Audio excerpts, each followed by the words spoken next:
Esa noche entendí que una llamada telefónica puede destruir a una madre en segundos. Me llamo Berenice. Tengo 59 años y vivo en Texcoco, en la misma casa donde crié a mi hija sola, después de que mi esposo falleciera hace 12 años. Esta casa tiene 3 habitaciones, un patio con bugambilias que planté con mis propias manos y demasiado silencio desde que Soledad se casó con Uziel hace 3 años. Era viernes. Recuerdo que era viernes porque había ido al mercado esa mañana y comprado claveles blancos para el florero de la sala, como hago cada fin de semana. La tarde caía despacio, con ese color naranja que tiñe las paredes de adobe en Texcoco, cuando el sol se va escondiendo detrás de los cerros. Yo estaba en la cocina preparando arroz con leche, la receta que mi madre me enseñó y que yo le enseñé a Soledad cuando tenía apenas 8 años. Usaba la misma olla de peltre que ha estado en esta familia por 30 años. El teléfono sonó a las 6:40 de la tarde. Cuando vi el nombre de Uziel en la pantalla, sonreí. Pensé que llamaba para invitarme a cenar o para decirme que Soledad ya estaba en trabajo de parto. Mi hija tenía 37 semanas de embarazo. Faltaban pocas semanas para que yo conociera a mi primer nieto. ¿Uziel? Contesté limpiándome las manos en el delantal. ¿Cómo está mi Sole? Ya. Lo que escuché del otro lado me quitó el aire de los pulmones. Uziel lloraba. Lloraba con un sonido quebrado, desesperado, como un animal herido. Doña Berenice, su voz temblaba tanto que apenas podía entender las palabras. Venga al hospital, por favor, venga ya. ¿Qué pasó? Mi corazón comenzó a latir tan fuerte que sentí el pulso en las sienes. ¿Soledad está bien? ¿El bebé? Hospital General de Texcoco. Venga rápido, por favor. Y colgó. Mis manos temblaban cuando busqué las llaves del auto. Dejé la estufa encendida. Dejé la puerta abierta. Dejé todo. Solo podía pensar en una cosa. Llegar a ese hospital, ver a mi hija, abrazarla, decirle que todo estaría bien, como siempre le había dicho desde que era una niña pequeña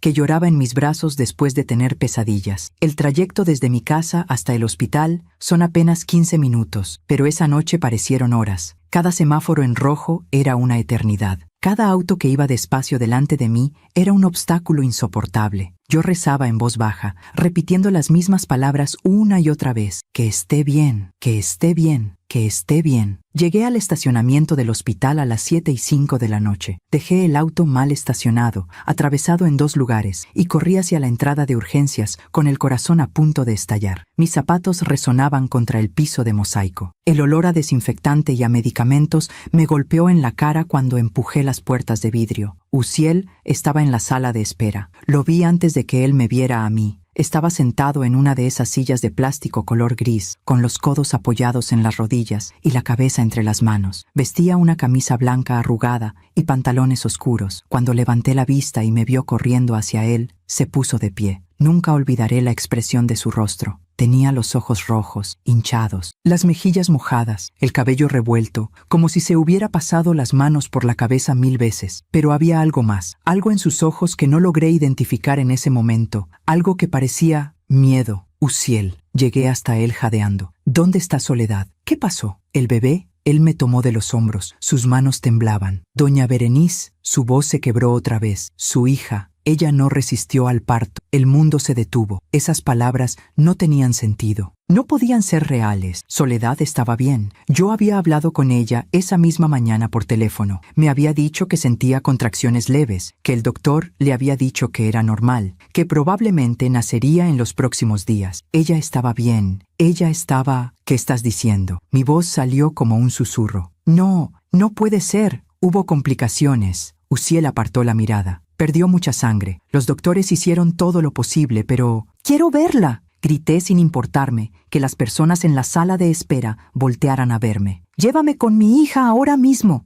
Uziel me sujetó con más fuerza cuando intenté pasar junto a él hacia el pasillo. No, doña Berenice, espere, suéltame. Intenté zafarme. Tengo que ver a Soledad. La señora no quiere verla así, dijo Uziel, y había algo en su tono de voz que me hizo detenerme. Confíe en mí, por favor. Es mejor que la recuerde como era, como estaba la última vez que la vio. Lo miré a los ojos, esos ojos oscuros que mi hija había amado desde que se conocieron en la universidad hace 7 años. Esos ojos que me habían parecido sinceros cuando me pidió la mano de Soledad hace 4 años. Esos ojos que ahora me miraban con una súplica desesperada. ¿El bebé?, pregunté con un hilo de voz. ¿Mi nieto? Uziel negó con la cabeza. Tampoco sobrevivió. Mis rodillas cedieron. Uziel me sostuvo antes de que cayera al piso. Me ayudó a sentarme en una de esas sillas frías de plástico. Yo lloraba sin control, con un dolor tan profundo que sentía que me estaban arrancando el alma del pecho. Soledad, mi niña, mi única hija, la razón por la que me había levantado cada mañana durante los últimos 28 años. Déjeme estar con ella, supliqué entre sollozos. Solo unos minutos. Solo quiero decirle adiós. No es buena idea, doña Berenice. Uziel se arrodilló frente a mí y tomó mis manos. Créame, yo ya la vi y no quisiera que usted tuviera esa imagen en su memoria. Recuérdela sonriendo, recuérdela viva. Había tanta convicción en su voz, tanta firmeza, pero algo dentro de mí, algo profundo, instintivo, maternal, me decía que algo no estaba bien. Era como un susurro en mi mente, una alarma silenciosa que comenzaba a sonar cada vez más fuerte. ¿Dónde está?, pregunté limpiándome las lágrimas. ¿En qué habitación? Uziel vaciló apenas un segundo antes de responder. En el área de cuidados especiales. Habitación 212, pero no puede entrar ahorita. Están preparándola para el traslado. ¿Traslado? A la funeraria, dijo Uziel bajando la mirada. Mañana por la mañana. Me quedé mirándolo en silencio. Observé cada detalle de su rostro, las lágrimas que rodaban por sus mejillas, el temblor de sus manos, la forma en que evitaba sostenerme la mirada por más de unos segundos, y entonces lo sentí. Ese instinto que todas las madres tenemos. Esa voz interior que nos dice cuando algo anda mal con nuestros hijos, sin importar la edad que tengan o qué tan lejos estén. Algo estaba mal, muy mal. Pero en ese momento, con el dolor desgarrándome por dentro, con el llanto ahogándome, no podía pensar con claridad. Solo podía sentir el vacío, el agujero negro que se había abierto en mi pecho donde antes latía mi corazón. «Lléveme a casa», murmuré finalmente. «Por favor, la acompaño». Uziel se puso de pie y me ayudó a levantarme. «No», dije secándome las lágrimas con el dorso de la mano. «Yo puedo manejar. Quédate aquí. Quédate con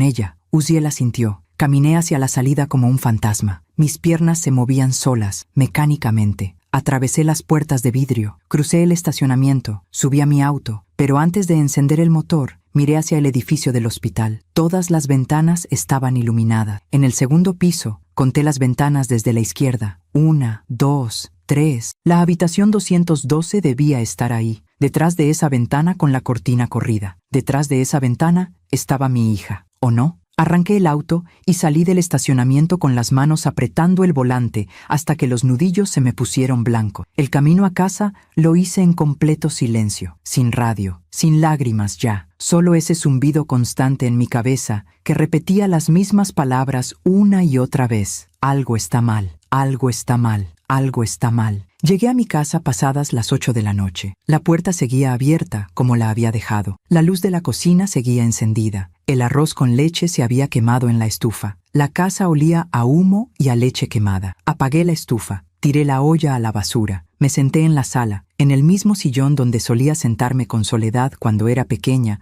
y le leía cuentos antes de dormir. Miré el reloj, las 8:30. Pensé en Uziel, en la forma en que me había detenido. En sus palabras, la señora no quiere verla así. Confíe en mí. ¿Por qué me había llamado la señora en lugar de llamarme por mi nombre, como siempre hacía? ¿Por qué no me había dejado ver a Soledad ni siquiera un segundo? ¿Por qué sus ojos mostraban miedo en lugar de solo dolor? Me levanté del sillón, caminé hacia la habitación de Soledad, la que había sido su cuarto durante 25 años antes de que se casara. Aún conservaba sus cosas, su cama, su escritorio, las fotografías pegadas en la pared. Abrí el closet. Ahí estaba su ropa de cuando era adolescente, los vestidos que yo le compraba, las blusas que yo elegía, los zapatos que yo consideraba apropiados. Pasé mi mano por las perchas vacías y entonces recordé algo que Soledad me había dicho hace 6 meses, cuando vino a visitarme un domingo por la tarde. Estábamos tomando café en la cocina y ella me miró con esos ojos color miel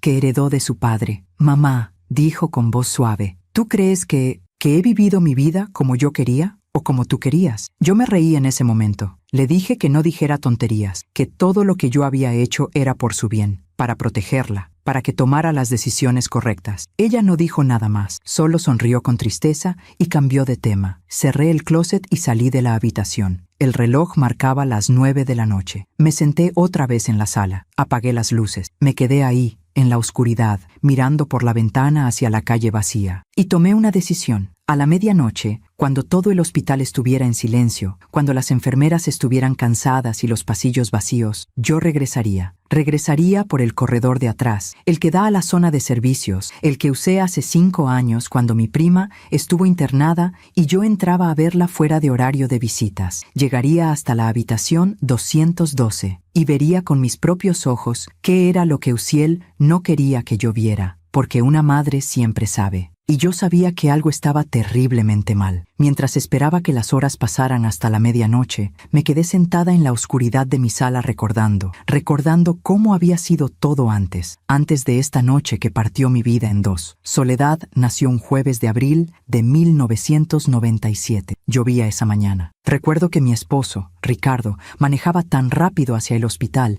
que yo tenía que pedirle que fuera más despacio, aunque las contracciones ya eran cada 3 minutos. Él estaba más nervioso que yo. Se equivocó de calle 2 veces. Yo me reía entre el dolor, diciéndole que nuestro bebé no iba a esperar si seguía manejando en círculos. Cuando la enfermera puso a Soledad en mis brazos por primera vez, supe que mi vida había cambiado para siempre. Pesaba 3 kilos 200 gramos. Tenía el cabello oscuro, los ojos cerrados, y lloraba con una fuerza que me sorprendió viniendo de algo tan pequeño. Ricardo lloraba también, de pie junto a la cama del hospital, con la mano apretando la mía. «Es perfecta», susurró. Nuestra soledad se acabó, porque eso significaba su nombre. Habíamos pasado 8 años intentando tener un bebé. 8 años de doctores, tratamientos, esperanzas y desilusiones. Yo tenía 31 años cuando finalmente quedé embarazada. Ricardo tenía 35. Sentíamos que Dios finalmente nos había escuchado. Los primeros años fueron los más hermosos de mi vida. Recuerdo a Soledad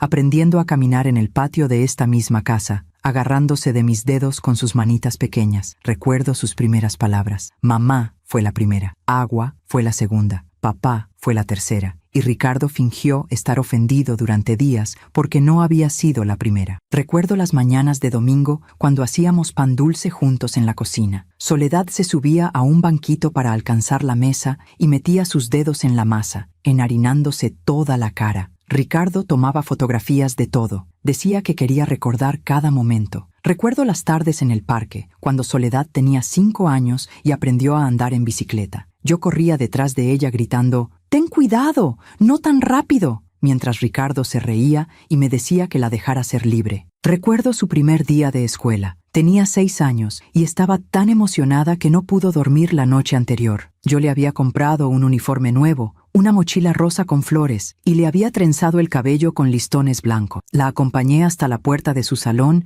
y ella entró sin mirar atrás, tan valiente, tan segura. Cuando regresé a casa ese día, lloré durante 1 hora. Ricardo me abrazó en la cocina y me dijo, «Así tiene que ser. Los hijos crecen. Es natural». Pero yo no quería que creciera. Quería que se quedara pequeña para siempre. Quería protegerla de todo. Los años pasaron demasiado rápido. Soledad era una niña brillante. Sacaba las mejores calificaciones de su clase. Leía 3 libros por semana. Ganó el concurso de ortografía cuando tenía 9 años. Aprendió a tocar piano. Tomó clases de ballet. Yo me aseguraba de que tuviera todo lo necesario. La llevaba a todas sus actividades. Revisaba su tarea cada noche. Elegía su ropa para la escuela cada mañana. Le preparaba su lunch favorito. Sándwiches de jamón con queso, manzana en rebanadas, jugo de naranja. Ricardo a veces me decía, «Amor, déjala que elija su propia ropa. Ya tiene 10 años». Pero yo sabía mejor que nadie lo que era apropiado para mi hija. Sabía qué colores le quedaban bien. Sabía qué estilos eran adecuados para una niña de su edad. Cuando Soledad cumplió 12 años, quiso pintarse el cabello de rojo. Le dije que no, que era demasiado joven, que se vería mal, que la gente pensaría cosas incorrectas de ella. Lloró durante 2 días. Ricardo me dijo que la dejara hacer lo que quisiera con su propio cabello. «Es solo cabello», dijo. «Volverá a crecer». «No», respondí. «No voy a permitir que mi hija se vea como esas muchachas que andan en la calle sin ninguna supervisión». Ricardo suspiró, pero no discutió más. Soledad nunca se pintó el cabello. Cuando entró a la secundaria,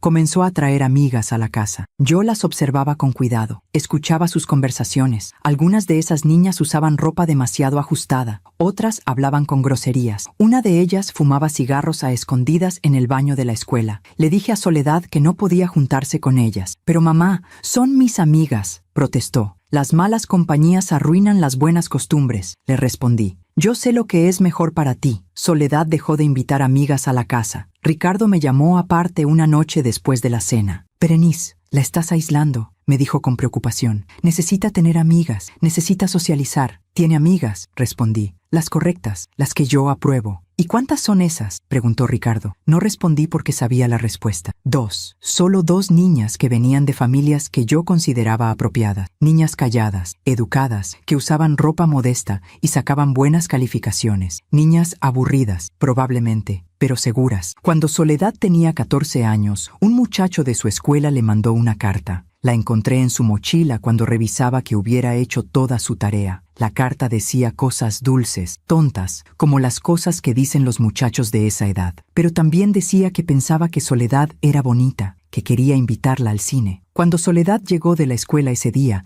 la estaba esperando en la sala con la carta en la mano. ¿Qué es esto?, le pregunté. Su rostro se puso pálido. Mamá, yo no le pedí que me escribiera. ¿Conoces a este muchacho? Es de mi salón. ¿Le has hablado? Solo en clase, cuando trabajamos en equipos. No quiero que le vuelvas a dirigir la palabra, dije con firmeza. Eres demasiado joven para estas tonterías. Tienes que concentrarte en tus estudios. Soledad apretó los puños. Mamá, solo me escribió una carta. Y eso es exactamente como empieza, respondí. Primero es una carta, luego son llamadas, luego quieren que salgas con ellos. Y antes de que te des cuenta, has arruinado tu vida entera. Tú no confías en mí, gritó Soledad con lágrimas en los ojos. Confío en ti, dije calmadamente. No confío en los muchachos. Esa noche, Ricardo me esperó en nuestra habitación. Le rompiste la carta delante de ella, dijo sin mirarme. La vi llorar en su cuarto durante horas. Hice lo que tenía que hacer, respondí mientras me ponía el camisón. Algún día me lo agradecerá. Ricardo se quedó callado durante un largo rato. Luego dijo, ¿tú te acuerdas de cuando nos conocimos? Tenías 17 años, yo 18. Tu mamá no quería que salieras conmigo. Eso es diferente, dije. Tú eras diferente. ¿Por qué?, preguntó Ricardo. Porque tu madre finalmente te dejó tomar tus propias decisiones. No respondí. Me acosté y apagué la luz. Ricardo no volvió a tocar el tema, pero esa noche,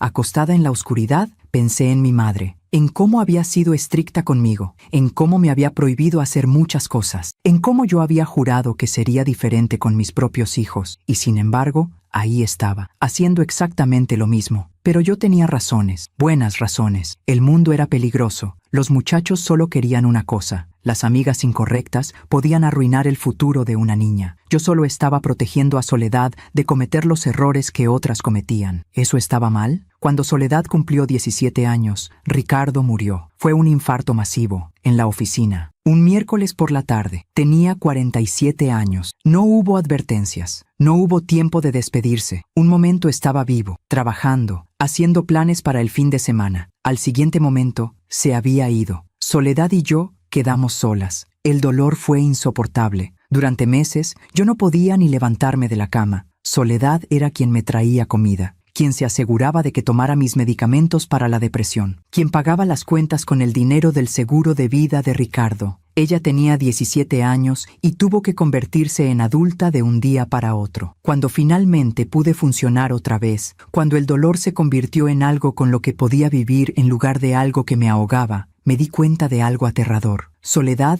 era todo lo que me quedaba. Era mi única familia, mi única razón para levantarme cada mañana. Si la perdía, a ella también. Así que me aferré más fuerte. Cuando Soledad me dijo que quería estudiar arquitectura en la universidad, le dije que contabilidad era una carrera más práctica, más segura, con más oportunidades de trabajo. Ella dijo que quería ser arquitecta desde que tenía 12 años, que soñaba con diseñar edificios hermosos. Yo le dije que los sueños no pagan las cuentas, que contabilidad le daría estabilidad, que podía confiar en mi experiencia. Soledad se inscribió en contabilidad. Cuando conoció a Uziel en su segundo año de universidad, yo inmediatamente desconfié. Era demasiado guapo, demasiado seguro de sí mismo. Venía de una familia con dinero. Estudiaba administración de empresas. Tenía planes de abrir su propia compañía. Los hombres como ese solo buscan una cosa, le dije a Soledad cuando me contó de él. No son serios, no son confiables. Mamá, ni siquiera lo conoces, protestó Soledad. Conozco su tipo, respondí. Pero Soledad no me hizo caso esta vez. Siguió viéndolo, a escondidas al principio, luego abiertamente, desafiándome. Cuando me lo presentó formalmente 6 meses después, tuve que admitir que Uziel era educado, respetuoso. Me llamaba Doña Berenice y traía flores cada vez que venía a la casa. Pero yo seguía sin confiar en él. Cuando me pidió la mano de Soledad 2 años después, yo puse condiciones. Quiero que vivan en Texcoco, dije, cerca de mí, para que yo pueda estar cerca de mi hija. Uziel aceptó. Compraron una casa a 15 minutos de la mía. Yo visitaba 3 o 4 veces por semana. Me aseguraba de que Soledad estuviera bien, de que Uziel la tratara correctamente, de que la casa estuviera limpia y ordenada. A veces, cuando llegaba sin avisar, notaba que Soledad parecía cansada, tensa. ¿Estás bien, mi amor?, le preguntaba. Sí, mamá, respondía siempre, solo cansada del trabajo. Soledad trabajaba en un despacho contable. No le gustaba. Yo lo sabía, aunque nunca lo dijera directamente, pero tenía un trabajo estable, con buen sueldo, con prestaciones. Eso era lo importante. Cuando me dijo que estaba embarazada hace 8 meses, lloré de felicidad. Voy a ser abuela, susurré abrazándola. Finalmente. Soledad sonrió, pero su sonrisa no llegó a sus ojos. Durante el embarazo, yo estaba con ella constantemente. La acompañaba a todas sus citas médicas, le compraba ropa de maternidad,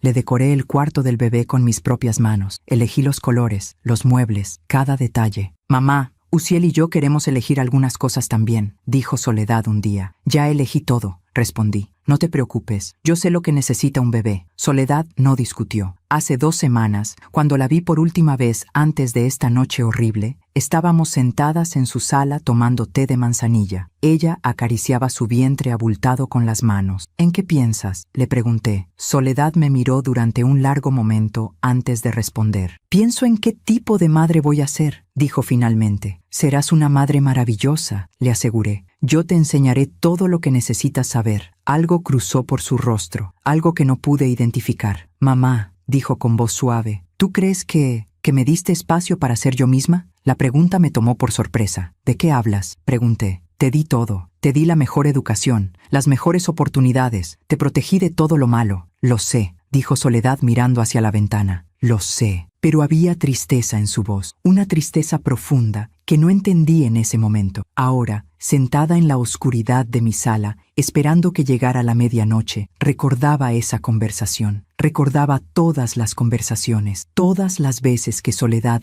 había intentado decirme algo y yo no había escuchado. Miré el reloj, las 11:30, media hora más. Me levanté y fui a mi habitación. Me cambié la ropa por algo oscuro, pantalones negros, suéter negro, zapatos cómodos. Busqué una linterna pequeña en el cajón de la cocina, tomé las llaves del auto y esperé. A las 11:55 salí de mi casa en silencio, como una ladrona en la noche. Pero no iba a robar nada, iba a buscar la verdad. El hospital a medianoche era un lugar completamente diferente. Estacioné mi auto 3 cuadras más allá, en una calle lateral oscura donde sabía que no habría cámaras de seguridad. Caminé despacio hacia el edificio, manteniéndome cerca de los árboles que bordeaban la acera. El aire de diciembre era frío, y mi aliento formaba pequeñas nubes blancas cada vez que exhalaba. Las luces del hospital brillaban como un faro en la oscuridad, pero la mayoría de las ventanas estaban apagadas. Solo quedaban encendidas las de las áreas de urgencias y cuidados intensivos. El estacionamiento principal estaba casi vacío. Conté apenas 5 autos. No entré por la puerta principal. Rodeé el edificio por el lado este, donde está la zona de carga y descarga. Ahí es donde los camiones traen suministros médicos durante el día. Ahí es donde está la puerta de servicio que da al corredor de mantenimiento. Esa puerta nunca tiene seguro porque las enfermeras la usan para salir a fumar durante sus turnos nocturnos. Lo supe hace 5 años, cuando mi prima Guadalupe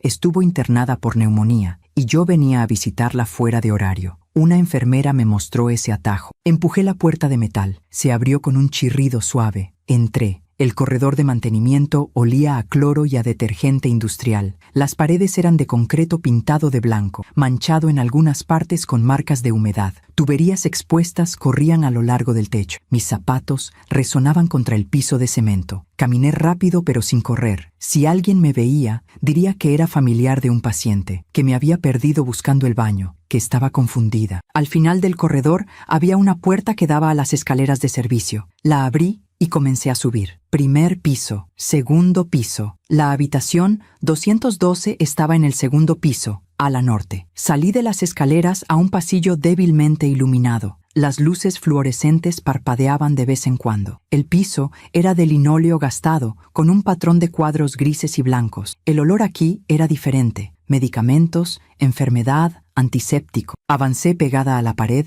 deteniéndome cada vez que escuchaba pasos o voces. Pasé junto a la habitación 201, 203, 205. La estación de enfermeras estaba al final del pasillo, justo antes de la habitación 212. Vi a 2 enfermeras sentadas detrás del mostrador, una escribiendo en una computadora y la otra revisando carpetas. Hablaban en voz baja sobre algo relacionado con medicamentos. Me escondí detrás de un carrito de limpieza abandonado en el pasillo, esperando. Mi corazón latía tan fuerte que temía que pudieran escucharlo. Uno de los teléfonos de la estación sonó. La enfermera que estaba en la computadora contestó. Escuché fragmentos de la conversación. Sí, habitación 115. Voy para allá ahora. La enfermera se levantó y caminó hacia el otro extremo del pasillo, alejándose de mí. La otra enfermera bostezó, se estiró en su silla y luego se levantó también. Voy por café, le dijo a su compañera. ¿Quieres algo? Tráeme un chocolate caliente, respondió la otra desde el otro extremo del pasillo. La segunda enfermera caminó en dirección contraria, hacia las escaleras principales que llevaban a la cafetería del sótano. La estación quedó vacía. Me moví rápido, salí de mi escondite y caminé directamente hacia la habitación 212. La puerta estaba entreabierta. No había luz encendida adentro, solo el resplandor tenue que entraba desde el pasillo. Me detuve justo antes de entrar. Mi mano temblaba cuando la extendí hacia la manija de la puerta. ¿Qué iba a encontrar ahí dentro? El cuerpo de mi hija, frío y sin vida, cubierto con una sábana blanca, sus ojos cerrados para siempre, su piel pálida, su vientre vacío donde había crecido mi nieto durante 9 meses. Las lágrimas comenzaron a rodar por mis mejillas antes de que pudiera detenerlas. No, me dije a mí misma. Contrólate, necesitas ver, necesitas saber. Respiré profundo. Empujé la puerta un poco más, lo suficiente para poder ver el interior. La habitación estaba en penumbra. Había una cama en el centro, con las cortinas médicas parcialmente corridas. Los monitores estaban apagados. Una silla vacía junto a la ventana. Una mesa rodante con una jarra de agua. Y en la cama, entrecerré los ojos, tratando de ver mejor en la oscuridad. Había una forma bajo las sábanas, una forma del tamaño de una persona. Di un paso dentro de la habitación, luego otro. Mi respiración era tan fuerte que parecía llenar todo el espacio. Estaba a medio metro de la cama cuando lo escuché. Un sonido, un sollozo, venía del baño de la habitación. La puerta del baño estaba cerrada, pero podía ver luz filtrándose por debajo. Me quedé paralizada. Luego escuché voces, 2 voces. Una era de Uziel. La reconocí inmediatamente. La otra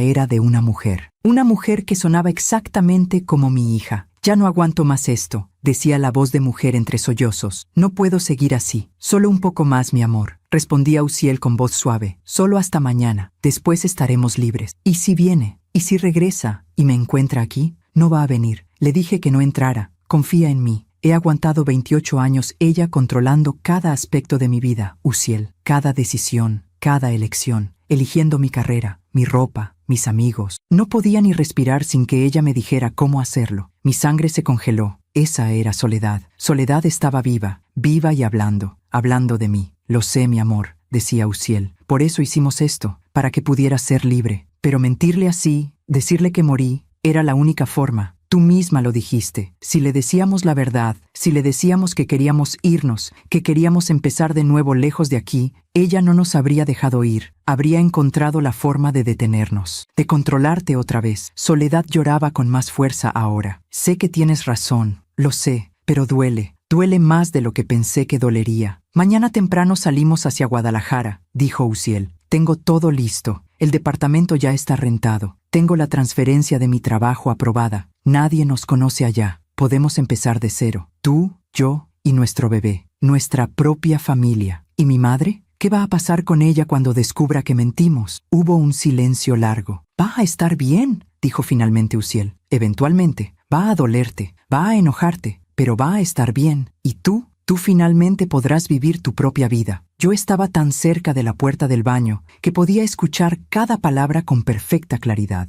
Cada palabra era como un cuchillo enterrándose en mi pecho. He aguantado 28 años ella, controlando cada aspecto de mi vida. ¿Eso pensaba Soledad de mí? ¿Que la había controlado? Yo solo quería protegerla. Quería asegurarme de que tomara las decisiones correctas, de que no cometiera errores que arruinaran su vida. Eso no era control, eso era amor, ¿o no? Me aparté de la puerta del baño con movimientos torpes, tropezando con mis propios pies. Mi espalda chocó contra la mesa rodante y la jarra de agua se tambaleó, produciendo un ruido metálico. Las voces dentro del baño se detuvieron de inmediato. «¿Qué fue eso?», preguntó Soledad con voz aterrada. «Quédate aquí», dijo Uziel. Escuché sus pasos acercándose a la puerta del baño. No pensé, solo actué. Salí corriendo de la habitación. Mis pies volaban sobre el linóleo del pasillo. Pasé junto a la estación de enfermeras vacía. Giré en la esquina. Empujé la puerta de las escaleras de servicio tan fuerte que golpeó contra la pared con un estruendo. Bajé las escaleras de 2 en 2, agarrándome del barandal para no caer. Primer piso, corredor de mantenimiento, puerta de servicio. Salí al aire helado de la noche jadeando, con el corazón a punto de estallar. Seguí corriendo hasta que llegué a mi auto. Me encerré adentro con las puertas con seguro. Me agarré del volante con ambas manos y lloré. Lloré como no había llorado desde que Ricardo murió. Pero estas lágrimas eran diferentes. Ricardo había muerto por causas naturales, un infarto, algo que nadie pudo prevenir o controlar. Esto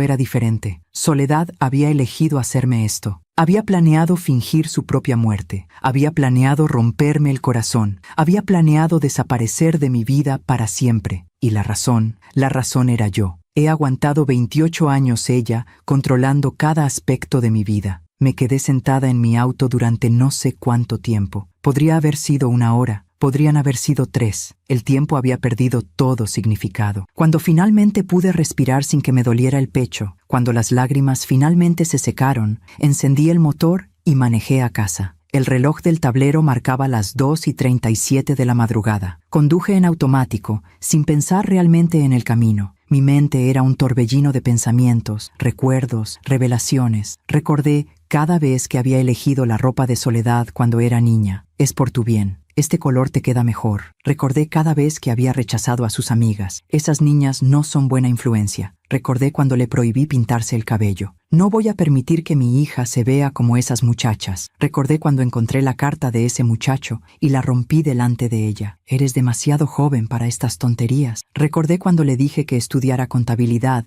en lugar de arquitectura. Los sueños no pagan las cuentas. Recordé las 3 o 4 visitas por semana a su casa después de que se casó. Solo quiero asegurarme de que estés bien. Recordé cómo decoré el cuarto de su bebé sin preguntarle qué quería ella. Ya elegí todo. Yo sé lo que necesita un bebé. Cada recuerdo era como una pieza de un rompecabezas que finalmente comenzaba a formar una imagen clara. Una imagen que no me gustaba, una imagen de una madre que había amado tanto a su hija que la había sofocado. Una madre que había tenido tanto miedo de perderla que la había encerrado en una jaula de oro. Una madre que había llamado protección a lo que en realidad era control. Llegué a mi casa justo cuando el cielo comenzaba a aclararse con los primeros tonos del amanecer. Sábado por la mañana. Apenas habían pasado 8 horas desde que Uziel me había llamado para decirme que Soledad había muerto. 8 horas que habían cambiado todo. Entré a mi casa y cerré la puerta detrás de mí. No encendí las luces. Caminé a oscuras hasta la sala y me senté en el mismo sillón donde me había sentado la noche anterior. Pero ahora todo era diferente. Ahora sabía la verdad. Soledad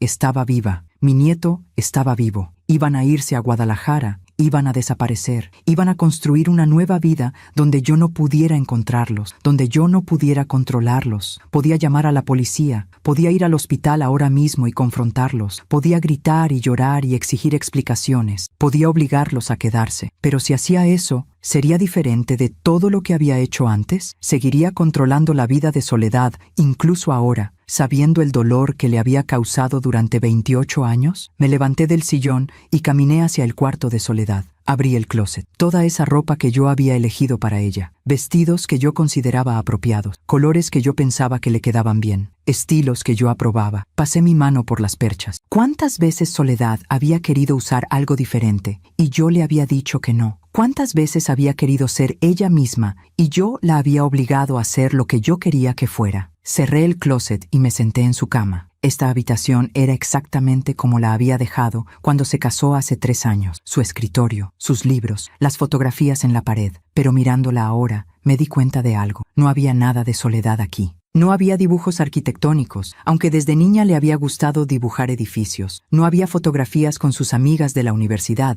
esas que nunca me presentó porque sabía que yo no las aprobaría. No había nada que mostrara quién era ella realmente. Solo había lo que yo había permitido que fuera. Me quedé sentada ahí mientras el sol salía completamente, llenando la habitación con luz dorada. Y por primera vez en 28 años, realmente vi a mi hija. No a la hija que yo había creado en mi mente, no a la hija perfecta y obediente que yo había moldeado, sino a la mujer real que había estado atrapada todo este tiempo, esperando ser libre, una mujer que había tenido que fingir su propia muerte para escapar de mí. El dolor de esa realización fue peor que cualquier cosa que hubiera sentido antes, peor que cuando Ricardo murió, porque Ricardo murió por algo fuera de mi control. Pero esto era completamente mi culpa. Pasé todo el sábado sentada en esa habitación. No comí, no bebí agua, no me moví, solo me quedé ahí, rodeada de los fantasmas de todas las decisiones que había tomado por Soledad a lo largo de los años. El sol se movió lentamente a través del cielo, cambiando el ángulo de la luz que entraba por la ventana. Podía ver partículas de polvo flotando en los rayos dorados. Había silencio absoluto en la casa, interrumpido solo por el tic-tac del reloj de pared en el pasillo. Mi teléfono sonó 4 veces durante el día. Las 4 veces era Uziel. No contesté. ¿Qué iba a decirle? ¿Que sabía la verdad? ¿Que había escuchado todo? ¿Que mi hija había preferido hacerme creer que estaba muerta antes que seguir viviendo cerca de mí? Cada vez que el teléfono sonaba, lo miraba vibrar sobre la mesita de noche de Soledad hasta que se detenía. Luego venía el sonido de notificación de mensaje de voz. No los escuché. No quería oír la voz de Uziel fingiendo dolor, fingiendo que había perdido a su esposa, mintiendo con cada palabra, aunque ¿tenía yo derecho a juzgarlo por mentir? Yo que había pasado 28 años mintiéndome a mí misma, diciéndome que todo lo que hacía era por el bien de Soledad,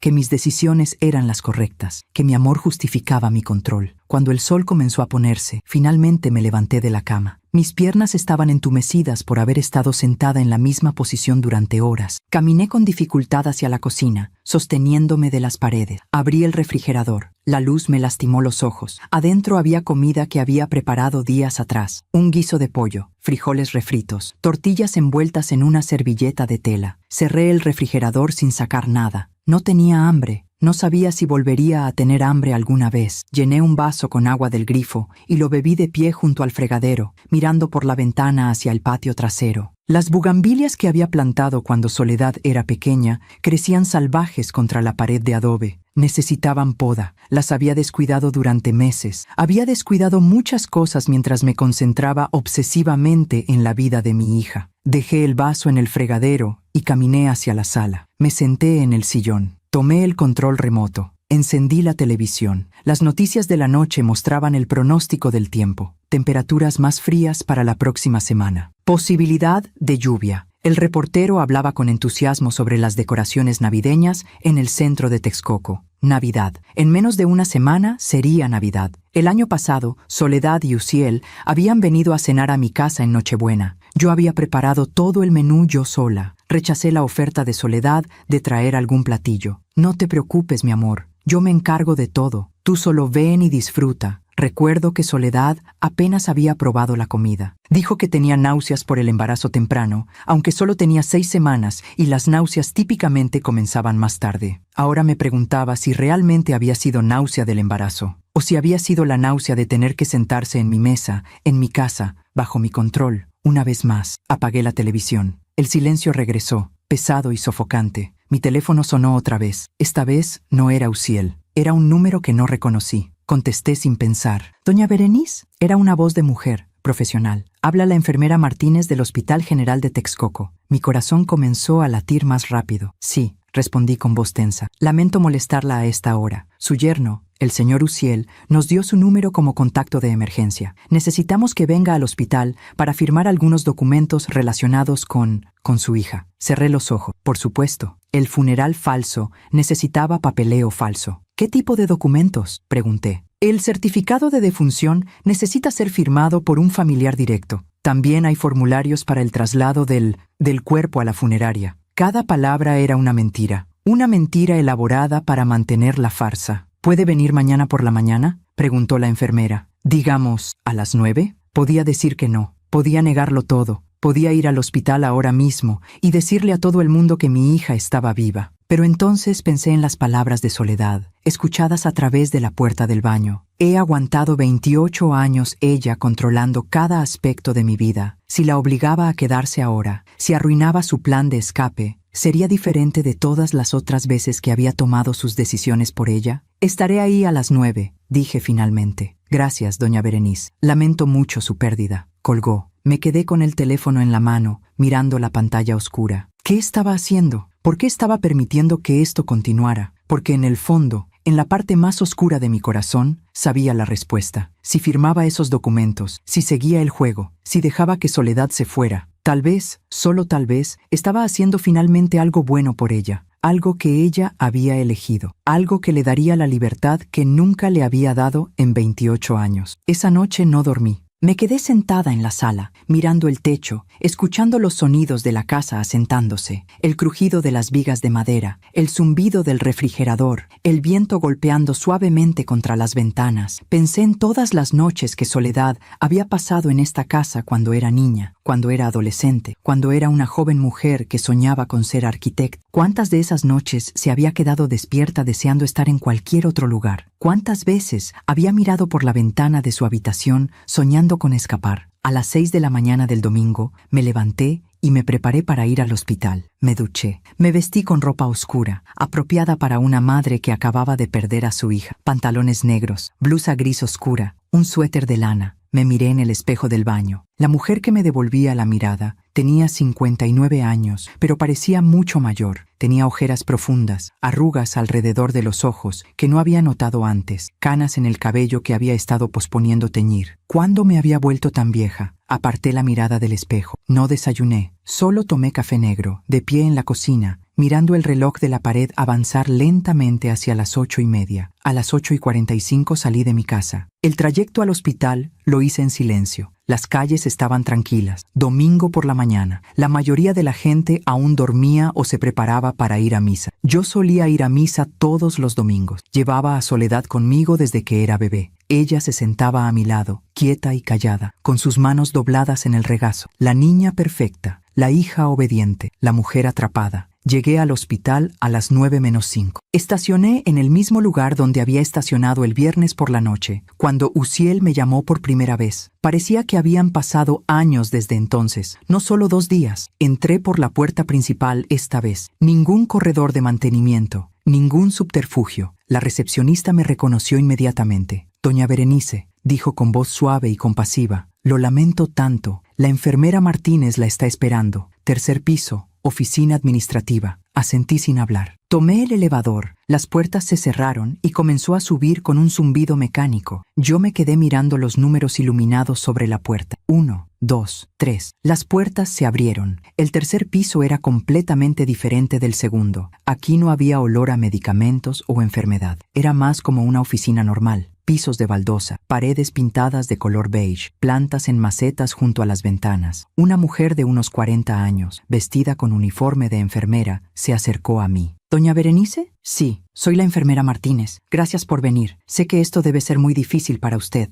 Me guió por un pasillo hasta una pequeña oficina. Adentro había un escritorio, 2 sillas y un archivero metálico. Por favor, siéntese, dijo señalando una de las sillas. Me senté. La enfermera se sentó detrás del escritorio y sacó una carpeta de manila de un cajón. Estos son los documentos que necesitamos que firme, dijo abriendo la carpeta. El certificado de defunción, el formulario de autorización para el traslado y algunos papeles del seguro. Empujó los documentos hacia mí a través del escritorio. Los miré sin tocarlos. Todo estaba ahí, impreso en papel oficial con el logo del hospital. Certificado de defunción. Nombre: Soledad Ramírez Estrada. Fecha de nacimiento: 19 de abril de 1997. Fecha de defunción: 28 de diciembre de 2025. Causa de muerte: complicaciones durante el parto, hemorragia posparto. Todo era falso. Cada palabra era una mentira, pero estaba impreso en papel oficial, con sellos y firmas de doctores que probablemente Uziel había sobornado o que simplemente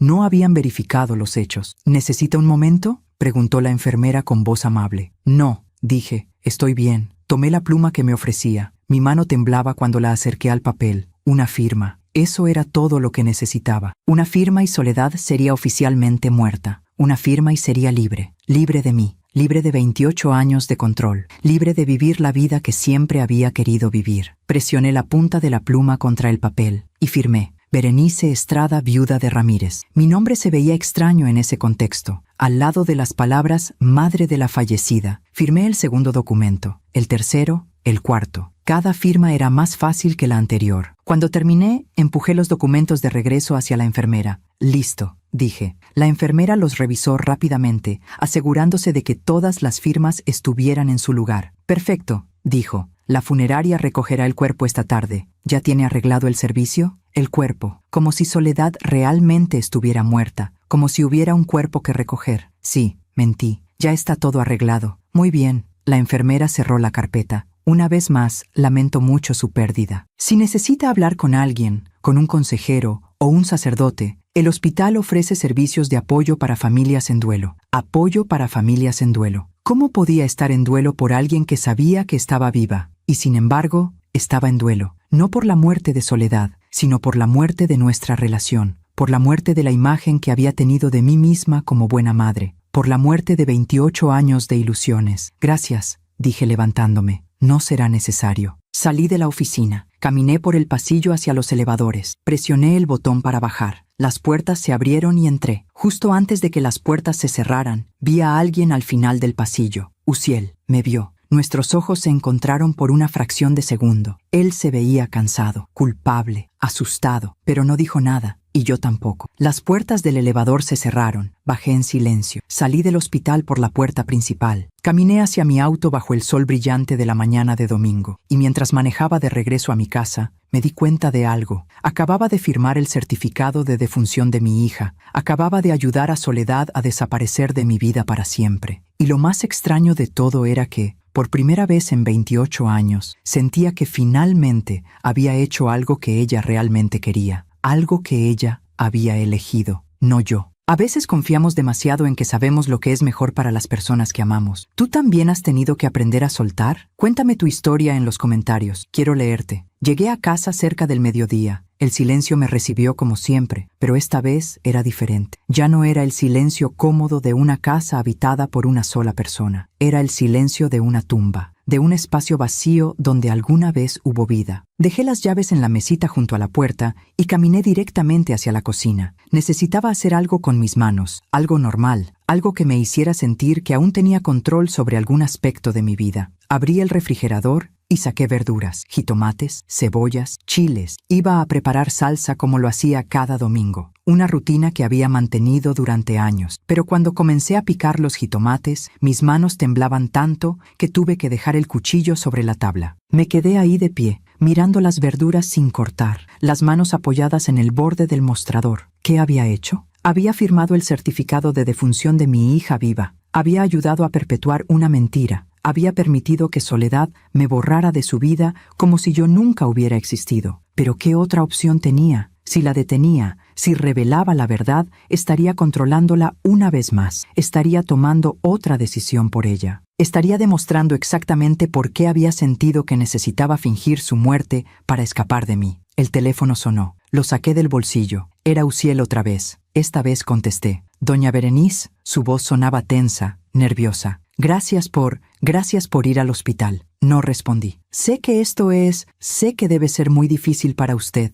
continuó. Yo solo quería decirle que el servicio funeral será mañana, lunes por la tarde, en la funeraria San José, a las 3 de la tarde. Un funeral falso para una muerte falsa. ¿Habrá velorio? Pregunté con voz plana. Uziel vaciló. No, decidí que sería mejor, que sería menos doloroso hacer solo un servicio breve, sin velorio, sin ataúd abierto, por supuesto, porque no había cuerpo que velar. ¿Y después? Pregunté. ¿Cremación? Sí, respondió Uziel rápidamente. Cremación. Y yo guardaré las cenizas que nunca existirían. Entiendo, dije. Hubo un silencio largo e incómodo. Doña Berenice, dijo finalmente Uziel con voz quebrada. Yo siento mucho todo esto. Sé que no hay palabras que puedan... No, lo interrumpí. No las hay, colgué. Me quedé con el teléfono en la mano durante varios minutos, mirando la pantalla. Luego hice algo que no había hecho en años. Abrí el cajón inferior del mueble de la sala, donde guardaba álbumes de fotografías viejas. Había 3 álbumes gruesos, con tapas de cuero desgastadas. Saqué el primero y lo llevé al sillón. Lo abrí sobre mi regazo. Las primeras páginas mostraban fotografías de mi boda con Ricardo. Yo tenía 22 años, él 26. Los dos sonreíamos con esa alegría ingenua de quien cree que la vida siempre será fácil. Pasé las páginas lentamente. Nuestra luna de miel en Veracruz. Ricardo con los pies en la arena. Yo con un vestido blanco de algodón. Los dos tomados de la mano frente al mar. La casa que compramos en Texcoco. Pequeña, modesta, pero nuestra. Ricardo pintando las paredes. Yo plantando las bugambilias en el patio. Los años de intentar tener un bebé. No había fotografías de eso, por supuesto, pero recordaba cada cita médica, cada tratamiento, cada prueba de embarazo negativa, cada mes de esperanza seguido de decepción. Luego, finalmente, la fotografía de la prueba positiva. Ricardo la había tomado. Solo era una imagen borrosa de 2 líneas rosadas en un pequeño dispositivo de plástico, pero la había guardado en el álbum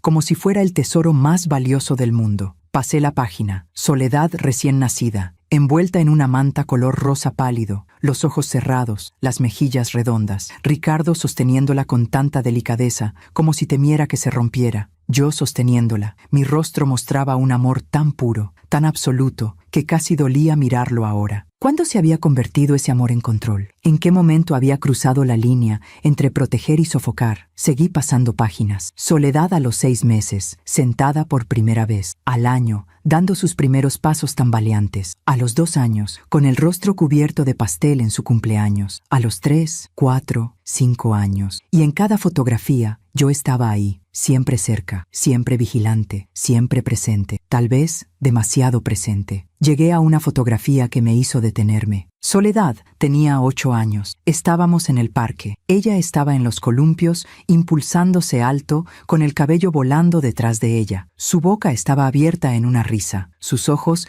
brillaban de pura alegría. Y detrás de ella, apenas visible en el borde de la fotografía, estaba yo. No estaba sonriendo. Estaba mirándola con expresión de preocupación, con las manos extendidas hacia adelante, lista para atraparla si se caía. Incluso en un momento de alegría pura para ella, yo estaba ahí, preocupada, controladora, incapaz de dejarla ser libre. Cerré el álbum, saqué el segundo. Este cubría los años de la adolescencia de Soledad. Las fotografías eran menos frecuentes aquí. La adolescencia había sido difícil. Soledad se había vuelto más callada, más retraída. Yo había pensado que era normal, que todas las adolescentes pasaban por esa fase de querer privacidad. Ahora me preguntaba si no había sido porque cada vez que intentaba expresarse, yo la callaba. Encontré una fotografía del día de su graduación de secundaria. Tenía 15 años, llevaba su uniforme escolar y sostenía su certificado de graduación. Sonreía, pero la sonrisa no alcanzaba sus ojos. Detrás de ella estaba su salón de clases, decorado con globos y listones. Sus compañeros celebraban en el fondo, pero Soledad estaba sola en el primer plano de la foto, porque yo la había llevado aparte para tomar la fotografía, lejos del ruido, lejos de sus compañeros, lejos de la diversión. Pasé más páginas. Su primer día de universidad. Tenía 18 años. Estaba parada frente al edificio de la Facultad de Contabilidad.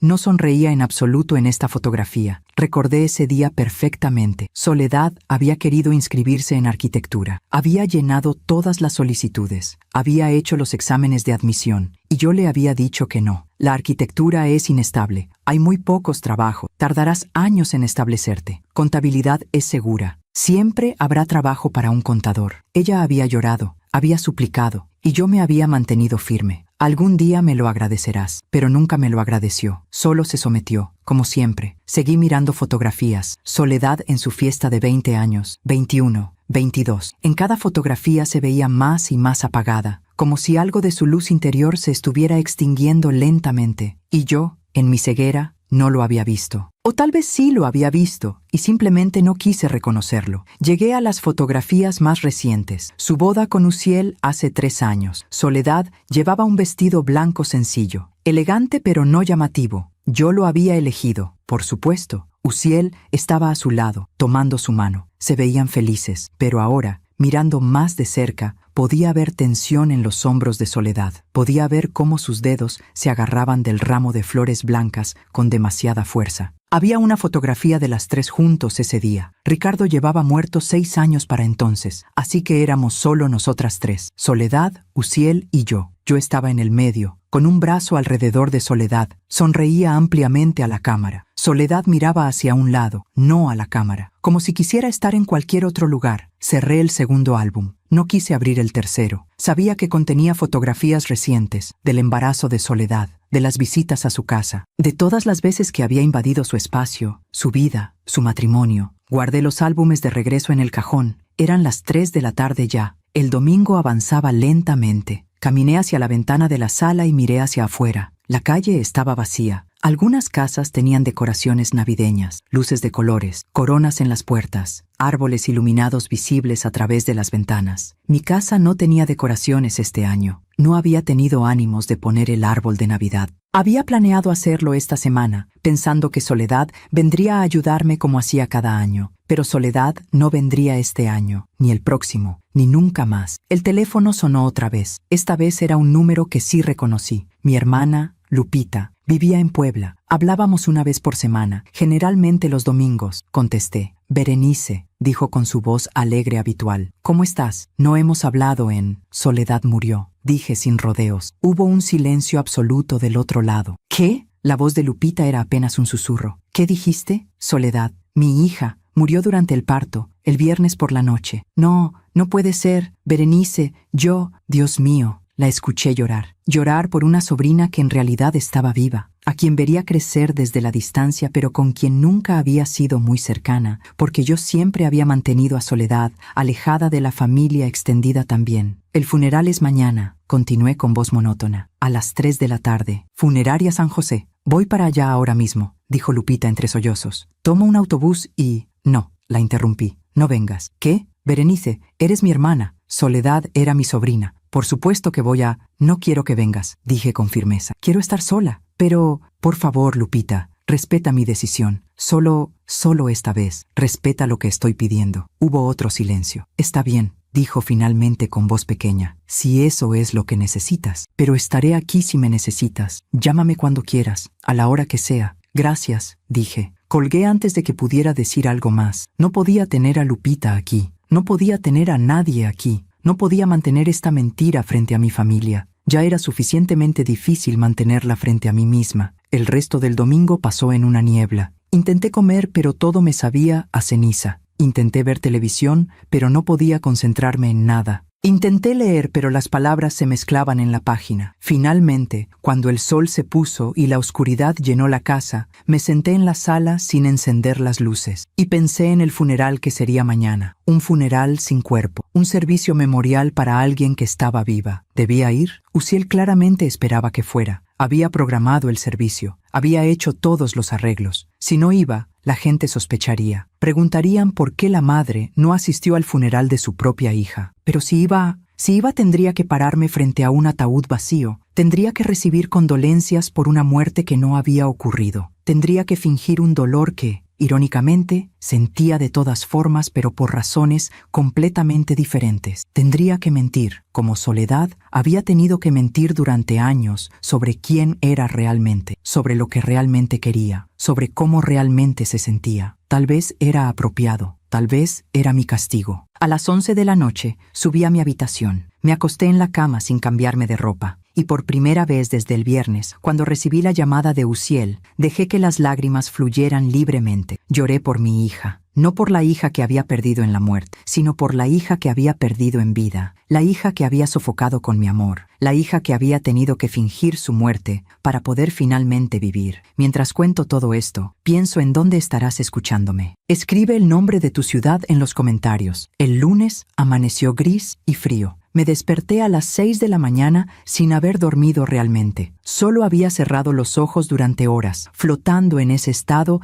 entre la vigilia y el sueño donde los pensamientos se vuelven pesadillas y las pesadillas se sienten reales. Me levanté de la cama y me quedé junto a la ventana, mirando el cielo plomizo. Parecía que iba a llover. El aire tenía esa humedad pesada que precede a la tormenta. Un funeral bajo la lluvia para una hija que no estaba muerta. Qué perfectamente simbólico. Me preparé lentamente para el día. Me duché con agua casi fría, queriendo sentir algo, cualquier cosa que no fuera este vacío que me consumía por dentro. Me vestí completamente de negro, pantalones negros, blusa negra, un saco negro de lana que no me había puesto desde el funeral de Ricardo hace 12 años. Me miré en el espejo del baño mientras me cepillaba el cabello. Las canas habían tomado control casi completo de mi cabeza. Mi rostro estaba demacrado. Tenía profundas ojeras violetas bajo los ojos. Me veía exactamente como lo que se suponía que era, una madre que acababa de perder a su única hija, excepto que la verdad era mucho más complicada que eso. Bajé a la cocina y preparé café. El aroma llenó la casa, trayendo recuerdos de todas las mañanas que Soledad había pasado aquí. De niña, sentada a la mesa de la cocina mientras yo le preparaba el desayuno antes de la escuela. De adolescente, tomando su café con demasiada azúcar mientras revisaba sus apuntes antes de un examen. De adulta, visitándome los domingos, bebiendo café conmigo mientras yo le contaba sobre mi semana. Siempre tomábamos café juntas. Ahora tomaba café sola. Y siempre estaría sola de ahora en adelante. El reloj de la cocina marcaba las 7:30. El funeral era a las 3 de la tarde. Aún faltaban 7 horas y media. 7 horas y media para decidir si realmente iba a ir. 7 horas y media para decidir si iba a seguir perpetuando esta mentira. Tomé mi café de pie junto a la ventana, mirando el patio trasero. Las bugambilias se movían con el viento. Las nubes se hacían más oscuras. La primera gota de lluvia golpeó el cristal de la ventana. Luego otra y otra. En minutos, la lluvia caía con fuerza, golpeando el techo de lámina con un ruido constante y atronador. Me quedé ahí parada durante 1 hora, solo mirando la lluvia, perdida en pensamientos que giraban en círculos sin llegar a ninguna conclusión. A las 9 de la mañana, el teléfono sonó. Era un número local que no reconocí. Contesté con cautela. «¿Doña Berenice Estrada?», preguntó una voz masculina profesional. «Sí, habla el director de la funeraria San José. Lamento molestarla en este momento tan difícil. Solo quería confirmar que el servicio de su hija sigue programado para las 3 de la tarde. El servicio de mi hija, el funeral falso». «Sí», respondí, «a las 3. Perfecto. El señor Uciel ya hizo todos los arreglos. Tenemos preparada la sala principal. ¿Espera muchos asistentes?» ¿Asistentes? No había pensado en eso. Soledad no tenía muchos amigos. Yo me había asegurado de eso a lo largo de los años. Había alejado a las personas que intentaban acercarse a ella. Había criticado a cualquiera que no cumpliera con mis estándares imposibles. «No muchos», dije. «Será algo íntimo». «Entiendo. Hemos preparado un arreglo floral sencillo pero elegante. Rosas blancas y lirios. Esperamos que sea de su agrado. Rosas blancas y lirios. Flores para un ataúd vacío. Estoy segura de que estará bien», dije con voz monótona. «Si necesita algo más, no dude en llamarnos. Estaremos aquí para apoyarla en todo». Colgó. Me quedé con el teléfono en la mano, mirando la pantalla. Todo estaba en movimiento ya. El funeral falso estaba planeado. Las flores estaban ordenadas. La sala estaba preparada. Todo lo que faltaba era que yo apareciera y fingiera. Fingiera dolor por una muerte que no había ocurrido. Fingiera no saber que mi hija estaba viva en algún lugar, probablemente empacando sus cosas para irse a Guadalajara. Fingiera ser la madre destrozada en lugar de la madre que había causado todo esto. A las 11 de la mañana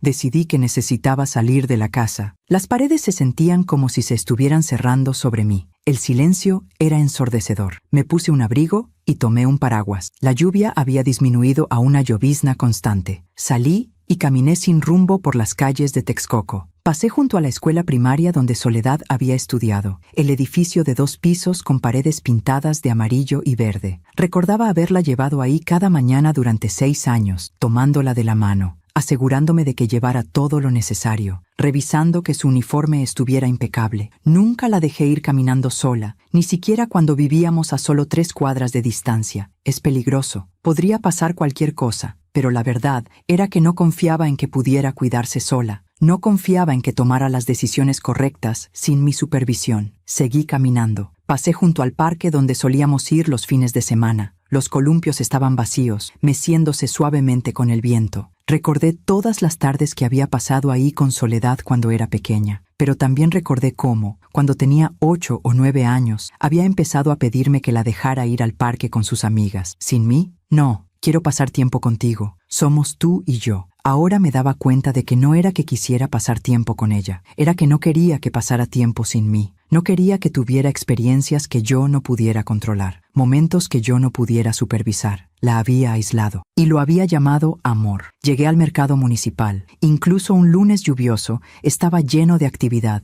Vendedores gritando sus ofertas, gente comprando verduras, frutas, carne, el olor a tortillas recién hechas mezclándose con el de flores y especias. Me detuve frente al puesto de flores. La señora que lo atendía me reconoció. Yo compraba flores aquí cada semana. Doña Berenice, dijo con una sonrisa que se desvaneció cuando vio mi expresión. ¿Está bien? Se ve. Necesito flores para un funeral, dije interrumpiéndola. Su rostro se llenó de compasión inmediata. Ay, lo siento tanto. ¿Alguien cercano? Mi hija. La mujer se llevó una mano a la boca, con los ojos llenos de lágrimas instantáneas. No, su hija Soledad, la que estaba embarazada, murió durante el parto. Dije con la voz que había practicado decir sin emoción. El viernes por la noche. Dios mío, Dios mío. La mujer salió de detrás del puesto y me abrazó. No tengo palabras. No puedo imaginar. Me quedé rígida en su abrazo. No podía corresponderle. No podía aceptar su consuelo basado en una mentira. Me aparté suavemente. Necesito un ramo, dije. Algo sencillo. La mujer asintió, limpiándose las lágrimas. Por supuesto, le prepararé algo hermoso, sin costo. Por favor, permítame hacer esto por usted. Comenzó a seleccionar flores con manos temblorosas, claveles blancos, margaritas, rosas pequeñas color crema. Mientras la veía trabajar, me di cuenta de algo. Esta mujer, a quien apenas conocía más allá de comprarle flores cada semana, mostraba más emoción genuina por la supuesta muerte de Soledad que yo, porque ella creía que Soledad estaba muerta, y yo sabía que estaba viva, pero el dolor que sentía era igual de real, solo que era un dolor diferente. Aquí tiene, dijo la mujer entregándome un ramo hermoso envuelto en papel blanco. Las flores más frescas que tengo, para su niña, su niña. Soledad tenía 28 años, estaba casada, iba a ser madre, pero para mí siempre había sido mi niña a quien había que proteger, a quien había que guiar, a quien había que controlar. Gracias, susurré tomando el ramo. Salí del mercado con las flores en brazos, caminando bajo la llovizna. Eran las 12:30, 2 horas y media para el funeral. Regresé a casa empapada, con el cabello pegado a la cara y los zapatos haciendo ruido a cada paso. Dejé las flores en la mesa de la cocina y me cambié de ropa. Me puse el mismo traje negro que había elegido esa mañana. Me senté en la sala y esperé. El reloj avanzaba con una lentitud dolorosa. 1 de la tarde, 1:30, 2. A las 2:15 me levanté. Tomé las flores, tomé mis llaves, tomé mi bolso y salí hacia la funeraria San José. El trayecto duró 15 minutos. La lluvia había parado, pero el cielo seguía gris y amenazante. Las calles estaban mojadas, reflejando las luces de los semáforos como manchas de color en el asfalto negro. Llegué a la funeraria a las 2:40. El edificio era de un solo piso, pintado de blanco con detalles en gris. Había un jardín pequeño en el frente, con un camino de piedra que llevaba a la entrada principal. Árboles de ciprés bordeaban el camino. Estacioné en el pequeño estacionamiento lateral. Había solo 3 autos más. Uno de ellos era el auto de Uziel. Me quedé sentada en mi auto durante 5 minutos, mirando la entrada de la funeraria. Podía ver movimiento a través de las ventanas. Sombras de personas moviéndose adentro. Respiré profundo y entré. El interior era exactamente como recordaba de cuando velamos a Ricardo. Paredes color beige claro, piso de mármol pulido, iluminación tenue y cálida, música suave de órgano sonando desde altavoces ocultos. Un hombre mayor con traje negro se acercó inmediatamente. «Doña Berenice», dijo con voz suave y profesional. «La estábamos esperando. Soy el director. Lamento mucho su pérdida». Asentí sin hablar. «La sala principal está por aquí». Me guió por un pasillo corto. Al final del pasillo había una puerta de madera doble. Estaba entreabierta. Podía ver el resplandor dorado de velas encendidas desde adentro. El director empujó la puerta completamente. La sala era amplia, con filas de sillas plegables orientadas hacia el frente. En el frente había un altar elevado, y sobre el altar, un ataúd de madera brillante color caoba, cerrado, cubierto con un arreglo masivo de rosas blancas y lirios, exactamente como me habían dicho por teléfono. Un ataúd vacío, pero nadie más lo sabía. Había aproximadamente una docena de personas ya sentadas en las sillas. Reconocí a algunos como compañeros de trabajo de Uziel. Otros eran vecinos de Soledad y Uziel, gente que apenas conocía. Y al frente, de pie junto al ataúd, estaba Uziel. Nuestros ojos se encontraron. Él se veía terrible. Peor que cuando lo había visto en el hospital. Tenía los ojos hundidos, rojos de llorar. El traje negro le quedaba suelto, como si hubiera perdido peso en solo 3 días. Su cabello estaba despeinado. Se veía como un hombre que realmente había perdido a su esposa. Pero yo sabía la verdad. Caminé por el pasillo central hacia el ataúd. Cada paso resonaba contra el piso de mármol. Todas las miradas estaban sobre mí. La madre destrozada. La mujer que acababa de perder a su única hija y a su único nieto. Llegué al frente y me quedé parada frente al ataúd cerrado. Toqué la madera suave con mi mano. Estaba fría. Coloqué mi ramo de flores junto al arreglo grande. Y entonces, porque sabía que todos estaban mirando, porque sabía que tenía que actuar el papel, me permití llorar. Las lágrimas eran reales. El dolor era real, solo que no era por las razones que todos pensaban. Uziel se acercó a mí. «Doña Berenice», susurró. Lo miré a los ojos, esos ojos que habían mentido, que habían planeado, que habían ayudado a mi hija a desaparecer. Pero también vi algo más ahí: culpa, dolor genuino y amor. Amor por Soledad, el tipo de amor que la había liberado en lugar de encadenarla. «Gracias por venir», dijo con voz quebrada. No respondí. Me senté en la primera fila. Uziel se sentó a mi lado. A las 3 en punto, el director de la funeraria se paró frente al ataúd y comenzó el servicio. Habló sobre la pérdida, sobre la tragedia, sobre una vida joven cortada demasiado pronto, sobre una madre y un bebé que no habían sobrevivido. Cada palabra era una mentira. Luego invitó a las personas a compartir recuerdos de Soledad. Una vecina se puso de pie y habló sobre lo amable que era Soledad, sobre cómo siempre saludaba con una sonrisa. Un compañero de trabajo de Uziel habló sobre las pocas veces que había conocido a Soledad en eventos de la empresa, sobre lo tranquila y dulce que parecía. Todos hablaban de una Soledad superficial, la Soledad que mostraba al mundo. Nadie hablaba de la Soledad real, porque nadie la conocía realmente, ni siquiera yo, especialmente yo. Finalmente, el director me miró. «Doña Berenice, ¿le gustaría decir algunas palabras?» Todos los ojos se volvieron hacia mí. Me levanté lentamente, caminé hacia el frente y me quedé parada junto al ataúd vacío. Miré a las pocas personas reunidas y luego miré el ataúd. «Soledad», comencé con voz temblorosa, «era mi única hija, la persona más importante en mi vida, la razón por la que me levantaba cada mañana». Hice una pausa. Pensé que la conocía mejor que nadie en el mundo. Pensé que sabía lo que era mejor para ella. Pensé que al protegerla, al guiarla, al tomar decisiones por ella, la estaba ayudando a tener una vida buena y segura. Las lágrimas rodaban por mis mejillas ahora. Pero me equivoqué en tantas cosas. No la protegí, la encerré. No la guié, la controlé. No le di amor, le di una jaula. Podía escuchar murmullos confundidos entre los asistentes. Uziel se había puesto rígido en su asiento. «Y ahora ella se ha ido», continué. «Se ha ido de una manera que nunca imaginé. Y lo único que me queda es el arrepentimiento. El arrepentimiento de no haberla dejado ser quien realmente quería ser. De no haberla dejado vivir su propia vida». Miré directamente a Uziel. Si pudiera hablar con ella una vez más, le diría que lo siento. Le diría que finalmente entiendo. Y le diría que, aunque me duele más de lo que puedo expresar, la dejo ir, la dejo ser libre, como siempre debió ser. El silencio en la sala era absoluto. Me senté. El servicio continuó, pero yo ya no escuchaba. Las palabras del director se convirtieron en un zumbido distante. Solo podía pensar en Soledad. En algún lugar de esta ciudad, probablemente en el hospital todavía, o tal vez ya camino a Guadalajara, ella estaba viva y libre. Y aunque me había roto el corazón para conseguirlo, finalmente había logrado escapar. Cuando el servicio terminó, la gente se acercó a darme el pésame, manos apretando las mías, palabras de consuelo que no podía procesar. Uziel se quedó hasta el final. Cuando todos se habían ido, se acercó a mí una última vez. «Doña Berenice», dijo con voz apenas audible.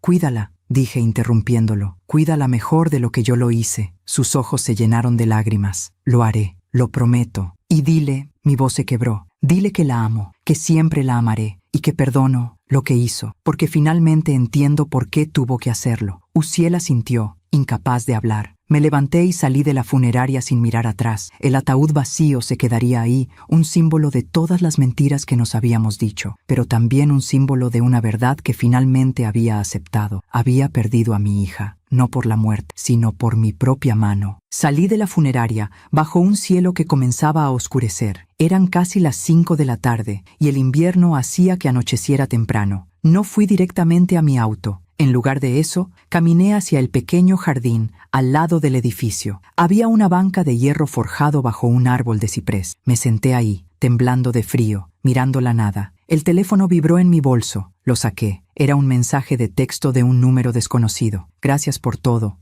Solo eso. 2 palabras y una inicial. Pero supe inmediatamente quién era. Soledad. Mis dedos temblaban sobre la pantalla. Quería responder, quería escribir 1000 cosas. Quería decirle cuánto la amaba, cuánto la extrañaba, cuánto lamentaba todo. Pero en lugar de eso, escribí solo 3 palabras. Sé feliz, hija. Presioné enviar. Esperé. 5 minutos, 10, 15. No hubo respuesta. Probablemente había tirado el teléfono desde el que me escribió. Probablemente ya estaba en camino a Guadalajara con Uciel, dejando atrás todo rastro de su vida anterior, dejándome atrás a mí. Guardé el teléfono en mi bolso. Me levanté de la banca y caminé hacia mi auto. Mis piernas se sentían pesadas, como si estuviera caminando bajo el agua. Subí al auto y conduje a casa en completo silencio. Cuando llegué, la casa estaba oscura y fría. Había salido con tanta prisa por la mañana que no había dejado ninguna luz encendida. Entré y cerré la puerta detrás de mí. El silencio era diferente ahora, más definitivo, más permanente. No era solo el silencio de una casa vacía, era el silencio de una casa que siempre estaría vacía. Encendí las luces de la sala. Todo estaba exactamente como lo había dejado. El sillón donde me había sentado tantas veces esperando que Soledad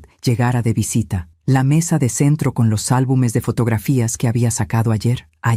Parecía que había pasado un año desde entonces. Caminé hacia la cocina y preparé té. No porque tuviera ganas de beberlo, sino porque necesitaba hacer algo con mis manos, algo rutinario, algo normal. Mientras esperaba que el agua hirviera, miré alrededor de la cocina. En la puerta del refrigerador había fotografías viejas sostenidas con imanes. Soledad a los 5 años, a los 10, a los 15. En ninguna de esas fotografías se veía verdaderamente feliz. Ahora lo entendía. El agua hirvió, preparé el té y me senté a la mesa de la cocina. La misma mesa donde Soledad y yo habíamos desayunado juntas miles de veces. Usa este plato, no ese. Come más vegetales, no tan rápido. Te vas a ahogar. Siéntate derecha. Incluso durante algo tan simple como el desayuno, yo había estado controlándola, diciéndole cómo sentarse, qué comer, cómo comportarse. Bebí el té sin saborearlo realmente. Cuando terminé, lavé la taza y la dejé secándose en el escurridor. Luego subí las escaleras hacia el segundo piso. Pasé junto a mi habitación y me dirigí directamente al cuarto de Soledad. Encendí la luz. La habitación se iluminó, mostrando todo exactamente como había estado durante los últimos 3 años desde que se casó. La cama perfectamente tendida, el escritorio ordenado, las fotografías en la pared. Caminé hacia el closet y lo abrí. Toda esa ropa que había elegido para ella colgaba ahí como fantasmas de decisiones pasadas. Saqué un vestido. Era color verde menta, de manga corta, con un lazo en la cintura. Se lo había comprado cuando tenía 16 años. Recordaba el día perfectamente. Soledad había querido un vestido diferente. Uno rojo, sin mangas, más juvenil. Ese es demasiado llamativo. Este verde es mucho más apropiado. Te verás como una señorita educada. Soledad se había probado el vestido verde en la tienda. Se había mirado en el espejo y no había dicho nada. Solo había asentido y se lo había dejado puesto mientras yo pagaba. Ahora, sosteniendo ese vestido entre mis manos, me di cuenta de algo. Nunca la había visto usarlo, ni una sola vez. Probablemente lo colgó en el closet en cuanto llegamos a casa y nunca más lo tocó. Dejé el vestido sobre la cama y saqué más ropa, blusas, faldas, pantalones, toda elegida por mí, toda aprobada por mí, nada elegido por ella. Comencé a sacar toda la ropa del closet. La amontoné sobre la cama hasta que formó una montaña de tela de colores que yo había considerado apropiados, pero que Soledad probablemente había odiado. Cuando el closet estuvo completamente vacío, me senté en el piso y lloré. Lloré por todos los años perdidos, por todas las decisiones que había tomado por ella, por todas las veces que había silenciado su voz pensando que sabía mejor. Lloré hasta que no quedaron más lágrimas. Cuando finalmente pude levantarme,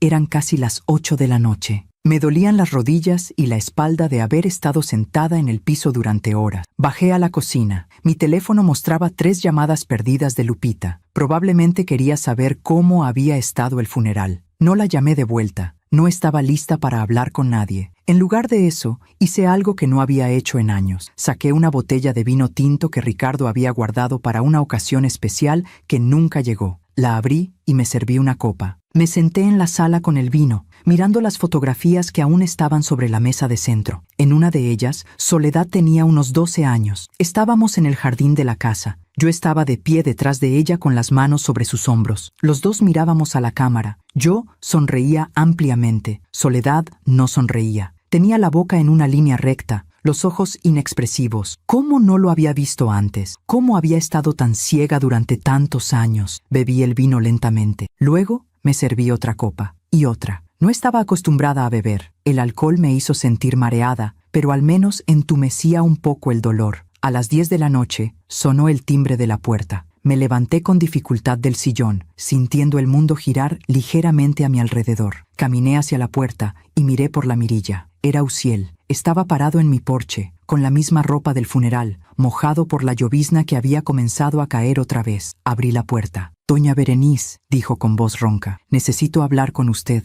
«Ya no hay nada que hablar», respondí. «Por favor», suplicó. «Solo unos minutos». Lo miré durante un largo momento. Luego me hice a un lado y lo dejé entrar. Uziel entró a la sala. Se quedó de pie, inseguro, con las manos en los bolsillos. «Siéntese», dije señalando el sillón. Se sentó. Yo me senté en la silla frente a él. «¿Por qué estás aquí?», pregunté directamente. «¿No deberías estar camino a Guadalajara ya?». Uziel me miró con sorpresa. «¿Usted sabe?» «Sé todo», dije. «Estuve en el hospital el viernes a medianoche. Los escuché hablando en el baño». El color desapareció de su rostro. «Doña Berenice, nosotros...» «No tienes que explicar nada», lo interrumpí. «Entiendo por qué lo hicieron. No quería lastimar», dijo con voz quebrada. «Pero Soledad, ella no podía más. Usted tiene que entender». «Entiendo», dije. «Créeme que entiendo». Uziel se cubrió el rostro con las manos. «Ella me pidió que viniera, que me asegurara de que usted estaba bien. No quería irse sin saber...» «¿Dónde está ahora?», pregunté. «En el hospital todavía. Nos vamos mañana temprano. Ya está todo listo». Asentí lentamente. «Dile que estoy bien. Dile que puede irse tranquila». «Doña Berenice, lo que usted dijo en el funeral, Soledad necesitaba escuchar esas palabras hace años». «Lo sé», susurré. «Lo sé». Uziel se levantó. «Voy a cuidarla, se lo prometo. Voy a dejarla ser quien ella quiera ser. Voy a amarla sin condiciones, sin control. Eso es todo lo que siempre quise para ella», dije. Solo que no sabía cómo dárselo. Uziel caminó hacia la puerta. Antes de salir, se volvió hacia mí una última vez. «Soledad la ama, ¿sabe? A pesar de todo, la ama. Pero necesitaba alejarse para poder respirar». «Lo sé», dije. «Y yo la amo lo suficiente como para dejarla ir». Uziel salió a la noche lluviosa. Cerré la puerta detrás de él y me recosté contra ella. Era oficial ahora. Soledad se iría mañana. Comenzaría una nueva vida en una ciudad donde nadie la conocía, donde nadie sabía de la madre controladora que había dejado atrás. Había perdido a mi hija, no por la muerte como todos pensaban. La había perdido porque la había amado de la manera equivocada durante 28 años. Y esa pérdida dolía más que cualquier otra cosa que hubiera experimentado. Aún me pregunto si hice lo correcto. ¿Y tú? ¿Qué habrías hecho en mi lugar? Esa noche no dormí. Me quedé sentada en la sala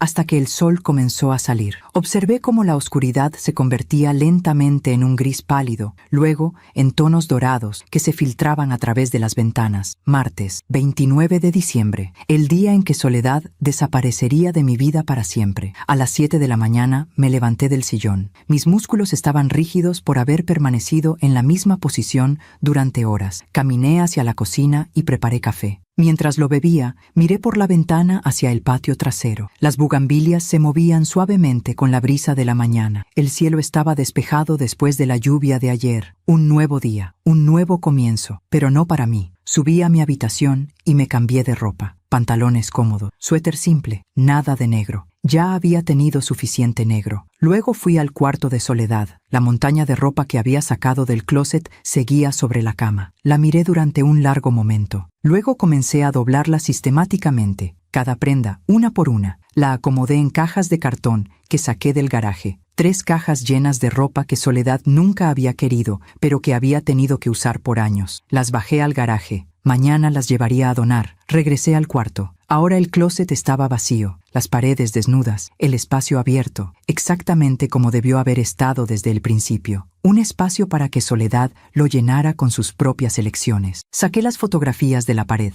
esas que yo había seleccionado y enmarcado. Las puse en otra caja. Quité la colcha de la cama, la que había elegido con diseños florales que yo consideraba apropiados. Poco a poco, desmantelé la habitación que había creado para Soledad, la habitación que reflejaba mis gustos, mis preferencias, mi control. Cuando terminé, el cuarto estaba casi vacío. Solo quedaban los muebles básicos, la cama sin ropa, el escritorio limpio, el closet abierto y vacío, una pizarra en blanco. Aunque ya era demasiado tarde para que Soledad la llenara, cerré la puerta del cuarto y bajé las escaleras. Eran las 11 de la mañana. Si Uziel había dicho la verdad, probablemente ya estaban en camino a Guadalajara. 4 horas de viaje. Llegarían a media tarde y comenzarían su nueva vida. Soledad, Uziel y su bebé. Una familia sin mí. Me senté a la mesa de la cocina con una libreta y una pluma. Necesitaba escribir. Necesitaba poner en palabras todo lo que había aprendido en estos últimos 4 días. Comencé a escribir. Querida Soledad, sé que nunca leerás esta carta. Sé que probablemente nunca la enviaré, pero necesito escribirla de todas formas. He pasado los últimos 28 años de mi vida creyendo que sabía lo que era mejor para ti, creyendo que al controlar cada aspecto de tu vida te estaba protegiendo, pero estaba equivocada. No te estaba protegiendo, te estaba ahogando. Elegí tu ropa porque pensé que sabía qué te quedaba mejor, pero nunca te pregunté qué te gustaba a ti. Elegí tu carrera porque pensé que era la más segura, pero nunca te dejé perseguir tus sueños. Alejé a tus amigas porque pensé que no eran buena influencia, pero en realidad tenía miedo de que te alejaran de mí. Visitaba tu casa constantemente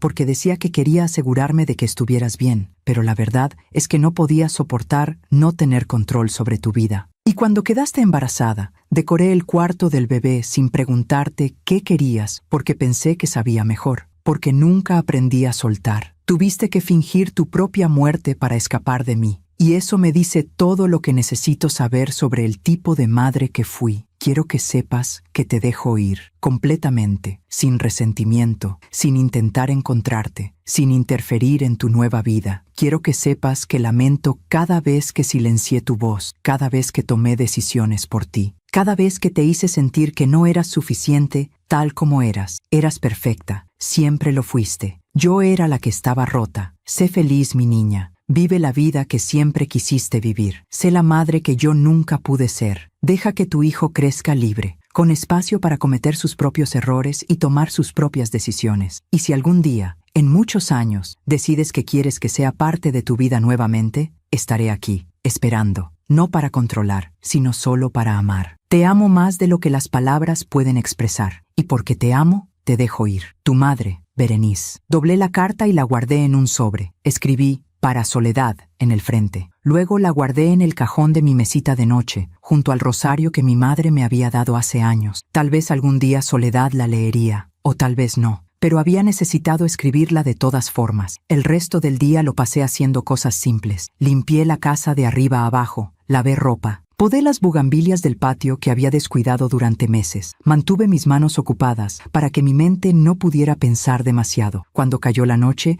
me senté en el patio trasero con una taza de té. El aire era frío, pero yo tenía un suéter grueso. Las estrellas comenzaban a aparecer en el cielo oscuro. En algún lugar de Guadalajara, Soledad estaba viva, estaba libre, estaba comenzando la vida que siempre había querido. Y yo estaba aquí, sola en esta casa demasiado grande, aprendiendo a vivir con las consecuencias de mis acciones. Pero había algo diferente ahora. Por primera vez en 28 años, no sentía la necesidad de controlar nada. No sentía pánico por no saber exactamente dónde estaba Soledad o qué estaba haciendo. No sentía el impulso de llamarla, de verificar que estuviera bien, de darle consejos que no había pedido. Solo sentía paz. Una paz triste, dolorosa, pero paz al fin. Había hecho lo correcto al dejarla ir. No porque fuera fácil, sino precisamente porque era lo más difícil que había hecho en mi vida. Y en ese momento de lucidez silenciosa, bajo las estrellas, entendí algo fundamental. El verdadero amor no se aferra. El verdadero amor da libertad, incluso cuando esa libertad significa quedarse solo. Los días después del funeral pasaron en una monotonía extraña. Miércoles, jueves, viernes. Las personas del vecindario me miraban con lástima cuando salía a comprar al mercado. Murmuraban entre ellas: la pobre doña Berenice perdió a su única hija. ¡Qué tragedia tan horrible! Yo aceptaba sus condolencias con un asentimiento silencioso y seguía adelante. Lupita llamaba cada día. Cada día yo le decía que estaba bien, que solo necesitaba tiempo. Finalmente dejó de insistir en venir a verme. La casa se sentía diferente ahora, más vacía, sí, pero también más honesta. Ya no había fotografías de Soledad por todas partes, recordándome constantemente lo que había perdido. Las había guardado todas en una caja en el closet, no porque quisiera olvidarla, sino porque necesitaba dejar de vivir en el pasado. El sábado por la mañana, una semana después de que Uziel me había llamado con la noticia falsa, recibí una llamada inesperada. Era la madre de Uziel, doña Carmela, una mujer de 72 años que vivía en Puebla y a quien apenas conocía. Habíamos coincidido solo en la boda y en un par de reuniones familiares. «Doña Berenice», dijo con voz temblorosa, «¿cómo está usted?» «Sobreviviendo», respondí honestamente. «Yo también», suspiró. «No puedo creer que mi Uziel, que él se detuvo». Escuché que sollozaba del otro lado. «¿Qué pasó?», pregunté con el corazón acelerándose. «Me llamó ayer, desde Guadalajara. Me dijo que había conseguido una transferencia de trabajo, que él y Soledad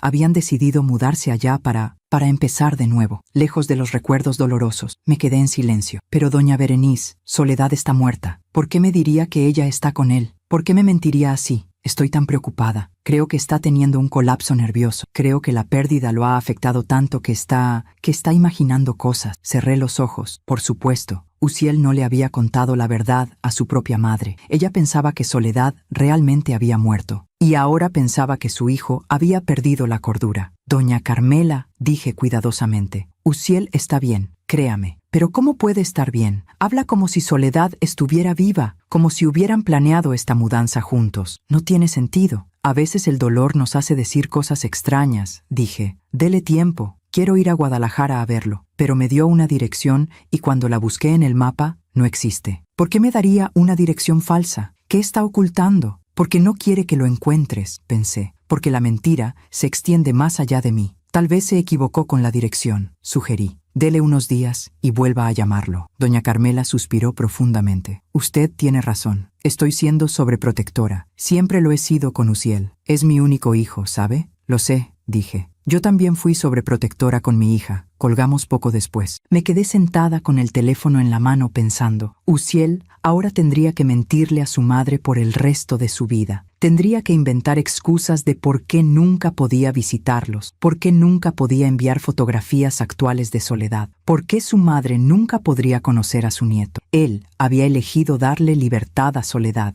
pero esa elección venía con un precio: aislamiento, mentiras constante, vivir siempre mirando por encima del hombro. No era un castigo que yo le hubiera impuesto, era la consecuencia natural de sus propias acciones. Los días siguieron pasando. Domingo, lunes. El lunes era Nochebuena. Normalmente, Soledad y Uziel habrían venido a cenar. Yo habría preparado el menú completo. Habríamos cenado juntas, las dos últimas mujeres de nuestra pequeña familia. Pero este año, la casa estaba en silencio. Preparé una cena simple para mí sola. Pollo asado, arroz, ensalada. Puse la mesa para una persona. Comí sola, mirando la silla vacía donde Soledad solía sentarse. Y por primera vez en días, me permití preguntarme cómo estaría. ¿Habría encontrado un doctor en Guadalajara? ¿Estaba cuidándose durante el embarazo? ¿El bebé estaba bien? ¿Era niño o niña? ¿Ya habían decidido un nombre? ¿Soledad pensaba en mí a veces? ¿Sentía culpa por lo que había hecho? ¿O solo sentía alivio? Después de cenar, me senté en la sala con las luces del árbol de Navidad que finalmente había puesto ese día. Luces blancas parpadeantes, sencillas, sin adornos elaborados. El teléfono sonó. Era un número desconocido. «Local», contesté con precaución. «Doña Berenice». Era una voz de mujer que no reconocí. «Sí, habla la doctora Méndez. Fui la obstetra de su hija Soledad». Mi corazón se detuvo. «¿Sí? Lamento molestarla en Nochebuena y lamento mucho su pérdida. Soledad era una paciente maravillosa». Esperé sin saber qué decir. La razón de mi llamada es que... Bueno, encontré algo extraño en los archivos del hospital. Según nuestros registros, Soledad tuvo su última cita conmigo hace 2 semanas. Estaba perfectamente saludable, sin complicaciones. El bebé estaba bien. «Ajá», dije con voz tensa. Pero luego veo que hay un certificado de defunción fechado el 28 de diciembre. Complicaciones durante el parto. Hemorragia postparto. Se detuvo. «Doña Berenice, yo no atendí ese parto. Ningún doctor de mi departamento lo hizo. Y cuando reviso los registros de admisiones de urgencias de esa noche, no hay ningún registro de que Soledad haya sido admitida». El silencio se extendió entre nosotras. «Es muy extraño», continuó la doctora, «y francamente, preocupante. He reportado la inconsistencia a la administración del hospital. Van a investigar cómo un certificado de defunción pudo ser emitido sin que hubiera un ingreso correspondiente. Cerré los ojos. Doctora, dije lentamente, aprecio su llamada, pero le pido que deje este asunto en paz. ¿Perdón? Mi hija se ha ido, dije. Esa es la única verdad que importa. Todo lo demás, déjelo estar. Hubo una pausa larga. Entiendo, dijo finalmente la doctora, aunque su voz dejaba claro que no entendía en absoluto. Si necesita hablar con alguien, si hay algo más sucediendo, no hay nada más, dije firmemente. Gracias por su preocupación. Colgué. Me quedé mirando el teléfono. La mentira estaba comenzando a deshilacharse. Alguien había notado las inconsistencias. Pronto otros también lo harían. Uziel había pensado que podía crear una muerte falsa perfecta, pero la realidad siempre encuentra la forma de filtrarse a través de las grietas. Y entonces comprendí algo. Esto también era parte de la justicia kármica. Yo había pasado 28 años construyendo una vida basada en el control y las mentiras, diciéndome que sabía mejor, que mis decisiones eran las correctas, y ahora vivía en una mentira aún más grande. Una mentira que eventualmente sería descubierta. Una mentira que me obligaría a enfrentar preguntas incómodas de vecinos, familiares, doctores. No era un castigo impuesto por alguien más. Era simplemente la vida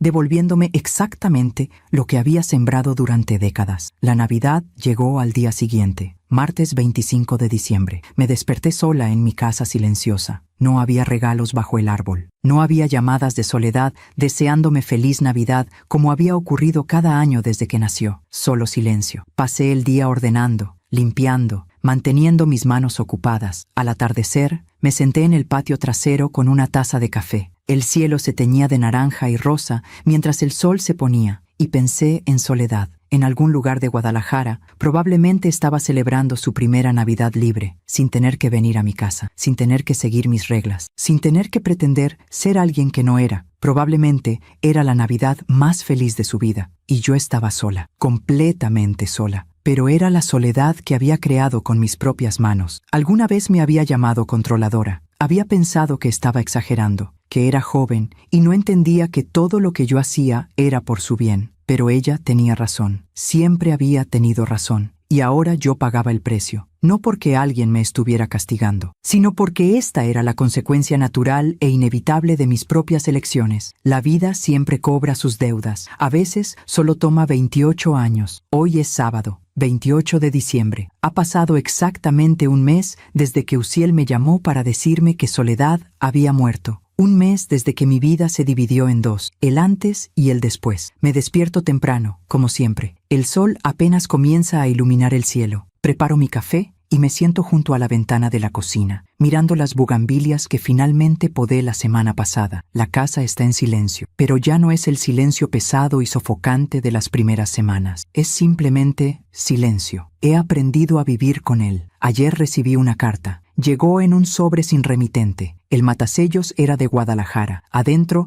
había una sola hoja de papel y una fotografía. La fotografía mostraba a un bebé recién nacido, envuelto en una manta blanca. Ojos cerrados, mejillas redondas. Mi nieto. Al reverso de la fotografía, con la letra de Soledad, decía simplemente, se llama Ricardo, como su abuelo. La carta era breve. Mamá, sé que no merezco escribirte después de lo que hice. Sé que te lastimé de una manera imperdonable, pero necesitabas saber que el bebé nació bien. Un niño sano de 3 kilos 500 gramos. Nació el 15 de diciembre. Uziel me contó lo que dijiste en el funeral. Me contó que sabías la verdad y nos dejaste ir de todas formas. No tengo palabras para agradecerte ese regalo. Por primera vez en mi vida puedo respirar, puedo tomar mis propias decisiones, puedo ser yo misma. Estoy estudiando arquitectura a distancia, trabajando medio tiempo desde casa, diseñando los edificios que siempre soñé diseñar. Uziel es un buen padre, un buen esposo. Me ama sin condiciones. No sé si algún día podré perdonarme por lo que te hice. No sé si tú podrás perdonarme. Pero quería que supieras que estoy bien, que tu nieto está bien, y que todo lo que aprendí sobre el amor que no quiero repetir, lo aprendí porque tú me mostraste primero lo que no hacer. Eso también es un regalo, aunque doloroso. Algún día, cuando Ricardo sea mayor,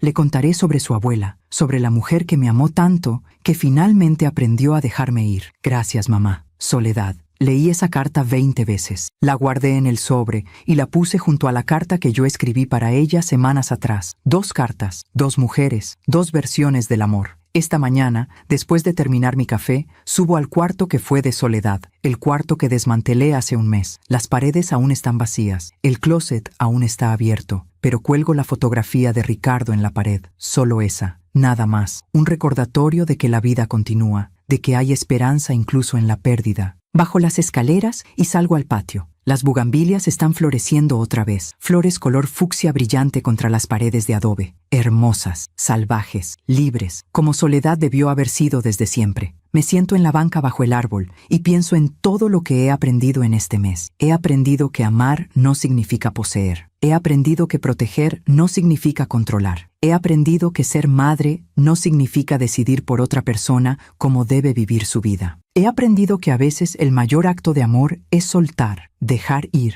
dar libertad, incluso cuando duele más que cualquier otra cosa. He aprendido que la vida siempre cobra sus deudas, que el karma no es un castigo externo, sino simplemente las consecuencias naturales de nuestras propias acciones. Y he aprendido que nunca es demasiado tarde para cambiar, para crecer, para reconocer los errores, aunque sea a los 59 años, aunque sea cuando ya has perdido todo. Lupita viene a visitarme la próxima semana. Le dije que podía venir, que estaba lista para tener compañía. Le conté parte de la verdad, no todo, pero le dije que Soledad y Uziel habían decidido mudarse lejos para empezar de nuevo, que había sido una decisión difícil pero necesaria. Lupita no entiende por qué no les impedí irse, por qué no luché más para que se quedaran cerca de mí. Pero ya no necesito que nadie entienda. Sé lo que hice, sé por qué lo hice, y sé que fue lo correcto. Esta tarde iré al mercado, compraré flores frescas, no para llevarlas a un cementerio donde no hay nadie enterrado, sino para ponerlas en mi casa, para llenarla de vida y color y belleza, para recordarme que todavía estoy aquí, que todavía tengo tiempo para ser mejor. No mejor madre, ese capítulo ya se cerró, solo una mejor persona, alguien que ha aprendido, finalmente, que el control no es amor, que la libertad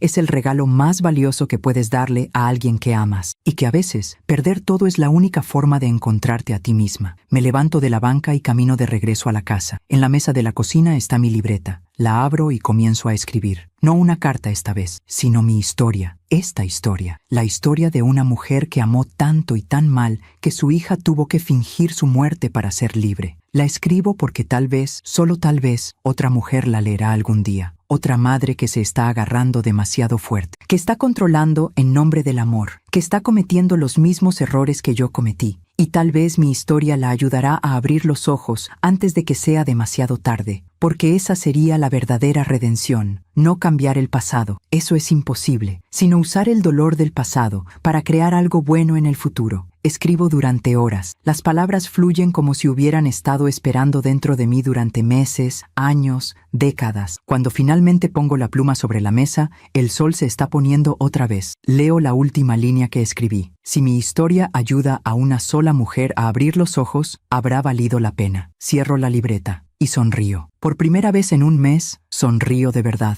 No porque sea feliz, todavía me duele. Probablemente siempre dolerá, sino porque finalmente tengo paz. La paz de saber que hice lo correcto al final. La paz de saber que Soledad es libre. La paz de saber que mi nieto crecerá con una madre que le dará espacio para ser quien quiera ser. Y la paz de saber que yo, finalmente, después de 59 años, he aprendido lo que realmente significa amar. Mañana será otro día, y el día después de ese, otro más. La vida continuará, sin Soledad, sin Ricardo, sin la familia que imaginé tener, pero continuará de todas formas, y yo continuaré con ella, más sabia, más humilde, más consciente. Y tal vez, solo tal vez, algún día, cuando hayan pasado años y las heridas hayan sanado, Soledad decidirá que quiere que conozca a mi nieto. Y si ese día llega, estaré lista. No para controlar, no para decidir, no para imponer, solo para amar. De la manera correcta esta vez. Gracias por escucharme hasta el final. Si esta historia tocó tu corazón, compártela con alguien que amas. A veces, una historia así puede cambiar todo. Cada día aprendemos algo nuevo sobre el amor verdadero. Que Dios te bendiga y hasta la próxima.